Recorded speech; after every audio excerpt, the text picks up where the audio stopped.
हे संजय, क्या अर्जुन युद्ध करने के लिए तैयार हो गया? नहीं महाराज। मैं जानता था अर्जुन समझदार है, वो कृष्ण के बहकावे में नहीं आ सकता।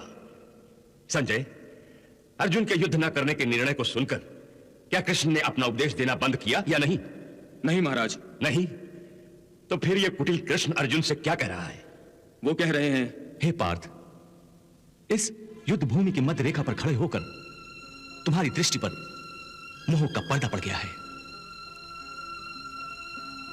अर्ध सत्य तो तुम देख रहे हो कि ये तुम्हारे अपने हैं, परंतु ये अर्ध सत्य तुम्हें नहीं दिखाई दे रहा है कि ये कौरव जो तुम्हारे अपने हैं वो इस युद्ध भूमि में तुम्हें अपने गले लगाने नहीं आए हैं, बल्कि तुम्हारे खून से होली खेलने आए हैं। देखो इनकी ओर, ये तुम्हारा काल बनकर तुम्हारी प्रतीक्षा कर रहे हैं।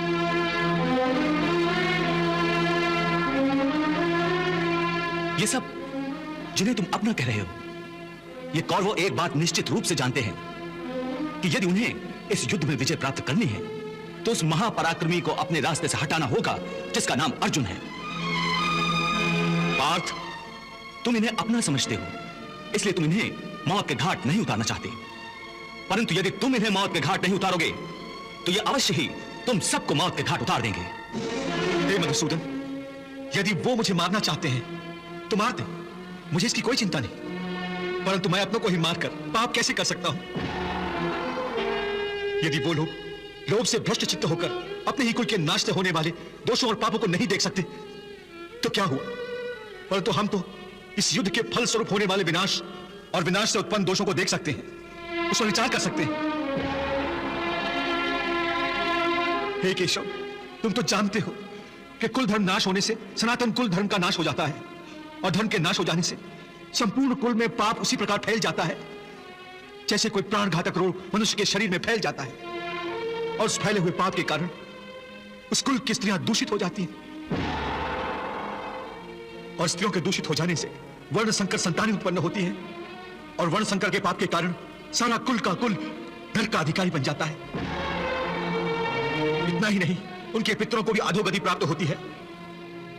कुलक्षये प्रणश्यन्ति कुलक धर्मा सनातना धर्मे नष्टे कुलम कृतस्सनम अधर्मो अभिभवत्युत अधर्मा अभिभवात् कृष्ण प्रदुष्यन्ति कुल स्त्रियः स्त्रीषु दुष्टासु वाषणे चायते वर्ण संकर।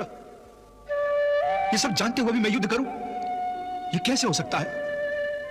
मैं कुल घाती होने का पाप स्वयं अपने हाथों अपने माथे पर कैसे लिखूं? इसलिए मैं युद्ध नहीं करूंगा, मैं युद्ध नहीं करूंगा।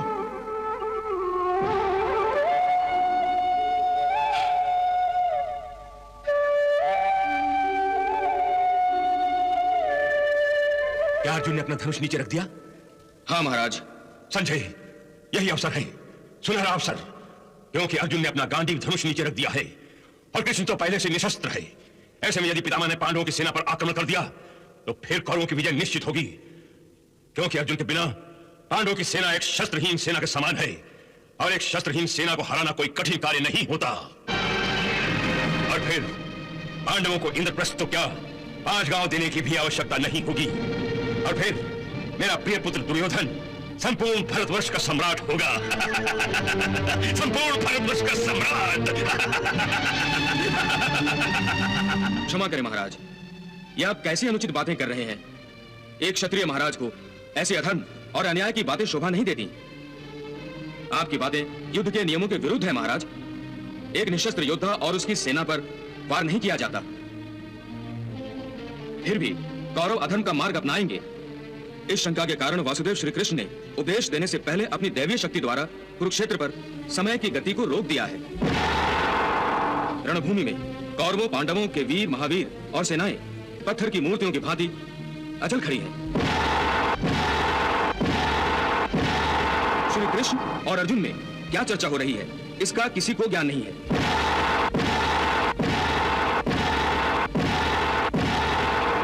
क्योंकि समय भी श्री कृष्ण के श्री मुंह से निकलने वाले हर शब्द को सुनने के लिए कुरुक्षेत्र में जैसे थम गया है। मैं जानता था कि यह कृष्ण अवश्य कोई चाल चलेगा। संजय, मुझसे बहुत बड़ी भूल हो गई। यदि मैंने उस दिन कृष्ण को बंदी बनाने में दुर्योधन का साथ दिया होता तो आज ये दिन देखना नहीं पड़ता।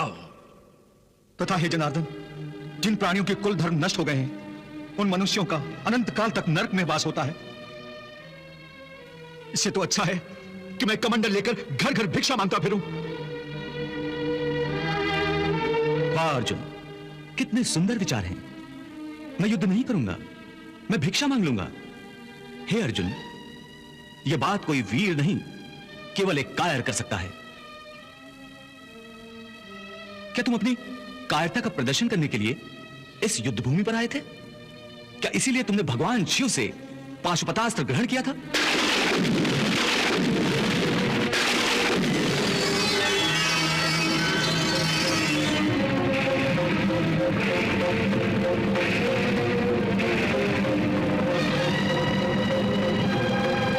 क्या वर्षों घोर तपस्या करके अपने पिता श्री देवराज इंद्र से तुमने दिव्यास्त्र इसलिए प्राप्त किए थे?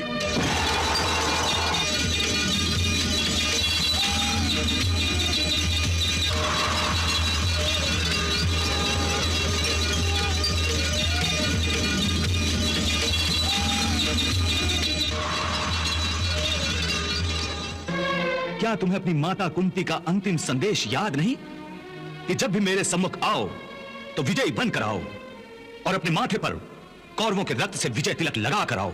छत्राणियां यदि जीती हैं तो केवल इसलिए कि अपने वीर पुत्रों को युद्ध भूमि में यशस्वी होते देखें। 13 वर्षों तक मैं अपने पुत्रों के मुखमंडल का दर्शन नहीं कर सकी, मगर अब जब वो मेरे सामने आए तो अपने शत्रुओं के रक्त से विजय तिलक लगाकर ही मेरे सामने